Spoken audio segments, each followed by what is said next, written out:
अभी हम लोग वैदिक काल के धर्म के बारे में पढ़ेंगे। तो वैदिक काल का धर्म भी दो भाग में बटेगा, एक ऋग्वैदिक काल और दूसरा उत्तर वैदिक काल। वैदिक काल 1500 से 1000 और उत्तर वैदिक काल 1000 से 600।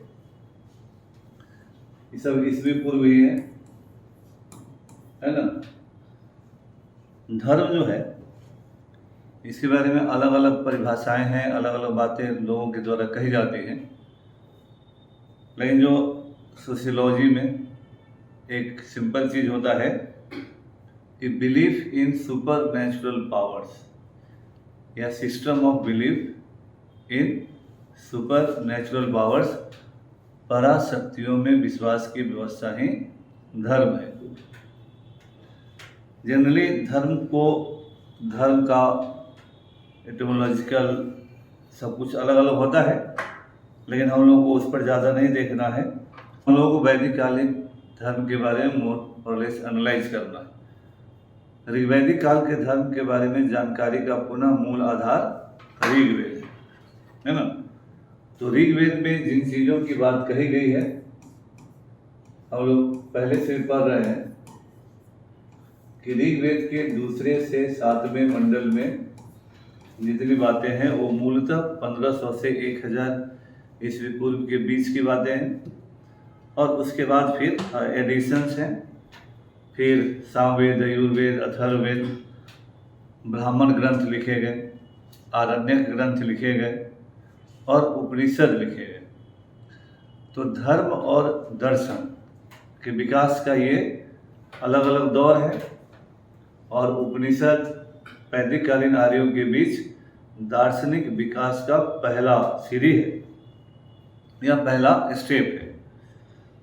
जैसा पहले भी बताया कि कोई भी चीज़ समाज में जो होता है उसका इंटीग्रल संबंध उसके अर्थव्यवस्था से होता है, उसके इकोनॉमी से होता है, और यह इकोनॉमी उसके जीवन के हर पक्ष को रिफ्लेक्ट करता है, शेप करता है। वैदिक काल में और धर्म में यह भी बात है कि धर्म में आस्था, देवी देवताओं में आस्था 2-3 कारण होती है। भगवान बुद्ध ने भी कहा है, इच्छा होती है आपकी, डर होता है आपके अंदर, लोभ और लालच होता है आपके अंदर। आप चाहते हैं कि हमको ये मिल जाए, तो आप उसके लिए पूजा करते हैं। पूजा करने की पद्धतियाँ समय समय से अलग रही हैं। तो आपके अंदर और अधिक पाने की इच्छा होती है, या जो आपके पास है उसके रक्षा करने की इच्छा होती है, और डर भय है तो उससे मुक्ति पाने की इच्छा होती है। तो हर तरह का वैचारिक सोच या हर चीज़ आदमी के जीवन में हर समय रहा है, और इन्हीं विभिन्न कारणों से धार्मिक चीज़ों में लोगों का विश्वास बना, आगे चला। और इसीलिए शुरुआत में धर्म को प्रकृति पर निर्भर माना गया। बेसिकली प्रायः उन सारी प्राकृतिक घटनाएं, नेचुरल जो इवेंट्स हुए, जिनके बारे में कोई भी एक्सप्लेनेशन आदमी के पास नहीं था, उन चीज़ों को लोगों ने धर्म के साथ जोड़ दिया। और इसीलिए बहुत सारा जो ऋग्वैदिक कालीन धार्मिक रीति रिवाज है और देवी देवता पूजा है, वह प्रकृति से जुड़ा हुआ ज़्यादा है, नेचर से ज़्यादा जुड़ा हुआ है। नेचर से आदमी की बहुत सारी समस्याओं का समाधान होता है।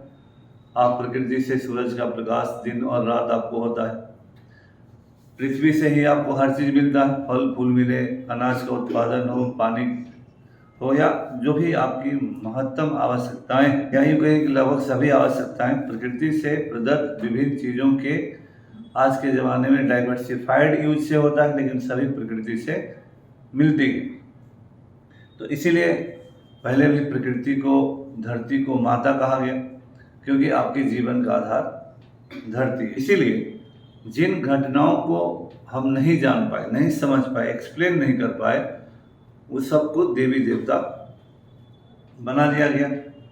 सूरज का प्रकाश है तो सूरज देवता हो गए, वर्षा हुई तो वर्षा के देवता हो गए, पृथ्वी हिला तो फिर उसके देवता हो गए, और बाढ़ आया तो पानी के देवता हो गए, समुद्र में तूफान आया तो तूफान के देवता हो गए।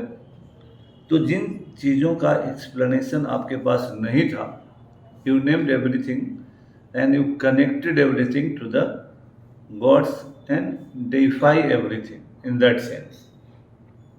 इसीलिए प्रायः बहुत सारे प्रकृति से जुड़ी हुई चीज़ों के साथ दैवीकरण है।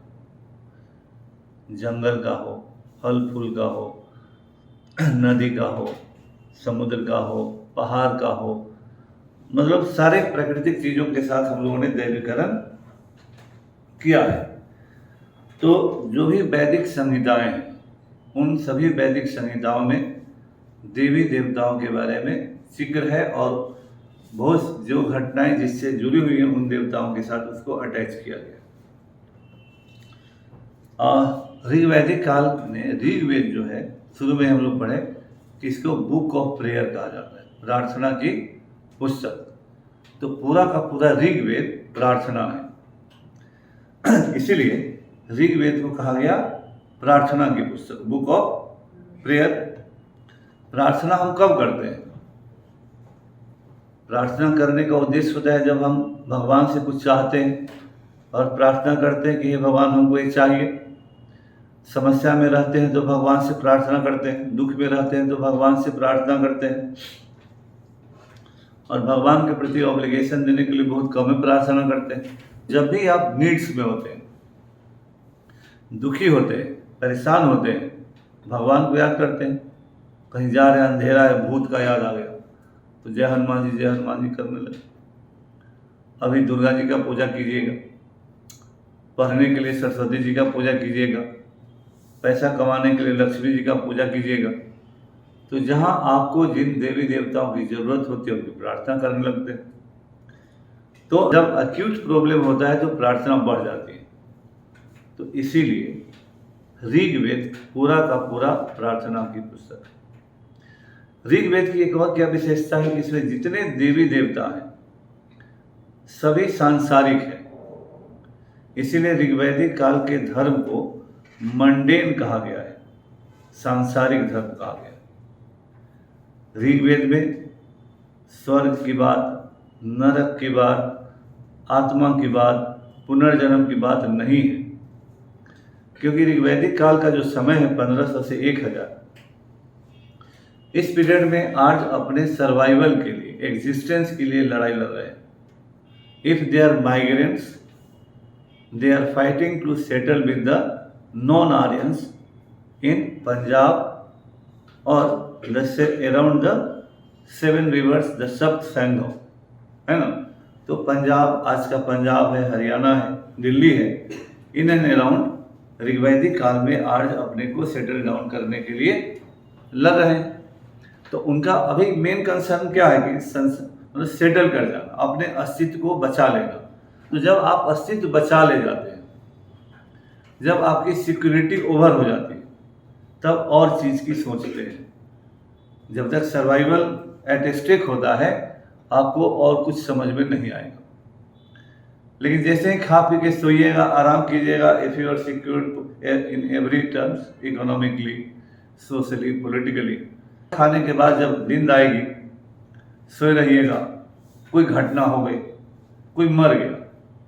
तो जब कोई मर गया तो आप सोचिएगा कि आदमी थोड़ा देर पहले अच्छा खासा भला था और अब इसको लोग बांध के एकदम उलट पलट रहे हैं, कुछ बोल नहीं रहा। कुछ आदमी इसको बांध कर ले चलेंगे कि चलो अंतिम संस्कार करेंगे। कुछ आदमी वहाँ बैठ कर सोचेगा कि आखिर इसके साथ क्या हुआ, इस पूरे शरीर में से कौन सा एलिमेंट, हाथ पैर नाक सब कुछ है, but what disappeared from this body. अब वो सोचना शुरू करेगा, देन द कंसेप्ट ऑफ आत्मा विल कम। तो आत्मा से जुड़ी हुई वह बहुत सारे अवधारणाओं को बनाएगा। मान लीजिए उसी समय या कुछ समय बाद कोई बच्चा पैदा हो गया और वह छोटा सा बच्चा इतना हंगामा करेगा और ये सोचेगा कि बड़ा सा आदमी, 6 फीट का आदमी चुपचाप सूत गया, उसको लोग उठा पठा के जला दिए और इतना बच्चा हंगामा मचा रहा है। क्या इसके साइलेंट होने में और उसके हल्ला मचाने में इस जरिए कोरिलेशन? तो पुनर्जन्म की अवधारणा आएगी धीरे धीरे, है ना, कोरिलेशन होगा। तो ट्रांसमाइग्रेशन ऑफ द सोल का कंसेप्ट आया। Then who regulates it and from where it is regulated. तो फिर परमात्मा का कॉन्सेप्ट, परमात्मा कहाँ रहते हैं? तो स्वर्ग में रहते हैं। फिर बुरी आत्माएं कहाँ जाएंगी? तो नरक में जाएंगी। तो मोरल रेगुलेशंस ऑपरेट करें। नरक और स्वर्ग जो है बेसिकली मोरल रेगुलेशंस को रेगुलेट करने का मैकेनिज्म। जब आप किसी को कहते हो कि ये कर्म करोगे तो नरक भोग होगा, एक टाइप का डेटरेंट आप यूज कर रहे हो कि इस तरह का काम न करो। पहले के ज़माने में कैलेंडर होता था जिसमें एक साइड में होता था कि ये काम किए तो नरक में ये होगा।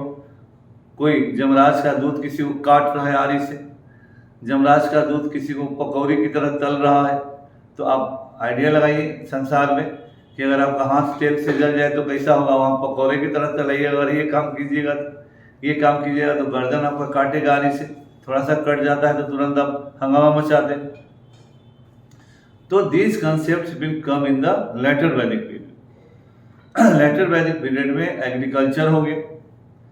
एग्रीकल्चर ने भोजन दिया, भोजन खा के आप पेड़ के नीचे ठंडा हवा में सोए और उसी समय कोई मरा तो आपका आइडिया पर आइडिया जनरेट करने लगा।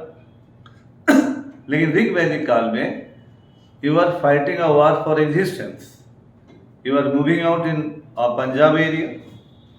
तो वहाँ पर जो नॉन आर्यन है, पहले से जो लोग रह रहे हैं, उन पर आपको दबदबा जमाना था, अपने लिए इकोनॉमिक अपॉर्चुनिटीज को तलाश करना था।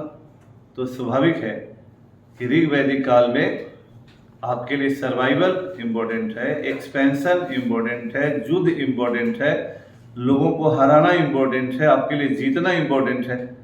तो आप उसी से प्री ऑक्युपाइड रहें। आपको जब भोजन की चिंता होती है तो कितना भी ज्ञान दीजिए किसी को, कितना भी प्रवचन दीजिए, कितना भी कुछ भी कीजिए, वह भाग जाएगा वहाँ से उठकर। उपवास करना, ये सब करना आप अलग बात है, लेकिन नॉर्मल लाइफ में किसी को आप भूखे रख के अच्छे अच्छे भाषणों से कुछ नहीं कर सकते, सीधे भाग जाएगा। इसीलिए जब भोजन की समस्या का समाधान होता है तो बहुत सारे क्रिएटिव विचारों की उत्पत्ति होती है ना। भोजन की समस्या से परेशान व्यक्ति ने, आर्थिक द्वंद्वों को झेलते हुए व्यक्ति ने मार्क्स बनाया, क्योंकि वो जीवन भर मुश्किलों का सामना करते हैं और उनके अंदर में जो भावना है वो कन्फ्लिक्ट थ्योरी है। इसीलिए उन्होंने कहा कि change comes through barrel of gun. तो उन्होंने सीधे बंदूक का सहारा लिया, तो वायलेंट अभिव्यक्ति हुई। लेकिन उस जमाने में वो स्थिति नहीं थी, क्योंकि आप शुरुआत कर रहे थे अपने जीवन का ऋग वैदिक काल में। तो इसीलिए ऋग्वेद में जो भी मंत्र हैं वो सभी की सभी प्रार्थनाएं हैं, और उन प्रार्थनाओं में जो चीज़ वो भगवान से मांगते हैं उसके आधार पर उस जमाने के धर्म की प्रकृति का आकलन होता है। नॉर्मली वो क्या मांगते हैं? वो कहते हैं कि हमें पुत्र दो। आज जो है कहते हैं बलिष्ठ पुत्र दो, पुत्री नहीं दो, बलिष्ठ पुत्र दो और पशु दो, है ना। ये दो चीजों की मांग है, बलिष्ठ पुत्र दो और पशु दो। क्योंकि पशु ही धन है, वो ही धन है, गाय ही धन है। पहले भी आपको बताया गया है कि जिसके पास जितना भी पशु होगा उसके आधार पर उसका सोशल और इकोनॉमिक स्टेटस का निर्धारण होता है। तो उनके लिए जरूरी क्या है? पशु। और पशु ही जब धन है तो पशु का ही लूट होगा। तो उस समय लोपत्र यानी लूटना धन प्राप्ति का एकमात्र साधन था ऋग वैदिक काल में। आज लूटना इलीगल है क्योंकि समाज ऑर्गेनाइज्ड है। उस समय का कुछ भी ऑर्गेनाइज नहीं था, तो दूसरे के पशु को लूटना, लूटेगा कौन? तो बलिष्ठ पुत्र ही न लूटेगा। तो दूसरे के पशुओं को लूटना और अपने पशुओं को बचाना, ये काम करेगा बलिष्ठ पुत्र। तो ऋग्वैदिक काल के में भी उसके इकोनॉमी का रिफ्लेक्शन है, जब इन प्रार्थनाओं में आर्य बलिष्ठ पुत्र और पशु का डिमांड इनवेरिएबली ज़्यादा करते हैं, है ना।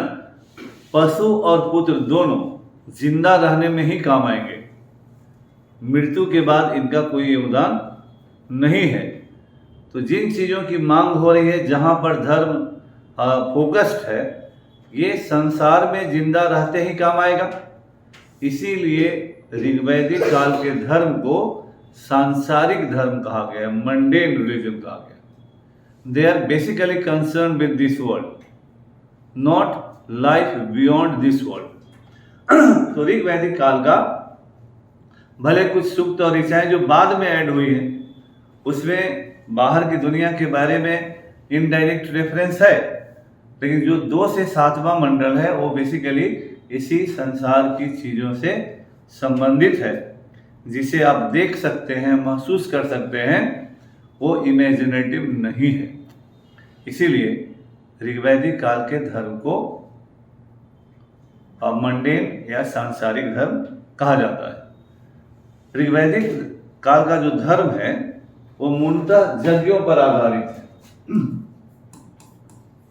यज्ञ है ना। इस पीरियड में यज्ञ सबसे प्राइमरी रिलीजियस एक्टिविटी। यज्ञों के द्वारा देवताओं को प्रसन्न किया जाता है। हालांकि पुनः ऋग्वैदिक काल का धर्म ब्राह्मण या प्रीस्टली डोमिनेंट धर्म नहीं है। ऋग्वैदिक काल के धर्म में जो पंच यज्ञ हैं वो घर का गृहपति भी परफॉर्म कर सकता है। यानी ऋग्वैदिक काल में धर्म के निर्वहन में या धार्मिक कार्यों के निर्वहन में ब्राह्मणों की अपरिहार्यता का सिद्धांत नहीं है। This can be performed even by the grihapati, head of the family. तो there is no theory of indispensability of the Brahmans. इसीलिए ऋग्वैदिक काल का धर्म बहुत ज़्यादा कॉम्प्लिकेटेड नहीं है। स्वाभाविक है कि जब समाज ही वेल इस्टेब्लिश्ड नहीं है, लोग ही अस्थायी नहीं हैं, तो धर्म को उस तरह से कॉम्प्लिकेटेड बनाने का स्कोप भी नहीं है ना। इसीलिए ऋग्वैदिक काल का धर्म बहुत ही सिंपल है, फोर्थराइट है ना। और वो प्रयास करते हैं कि जितने आसानी से काम हो जाए उतना अच्छा है, तो सिंपल प्रार्थना करते हैं, उसी तरह से हर धार्मिक कृत्यों का निर्वहन कर लेते हैं।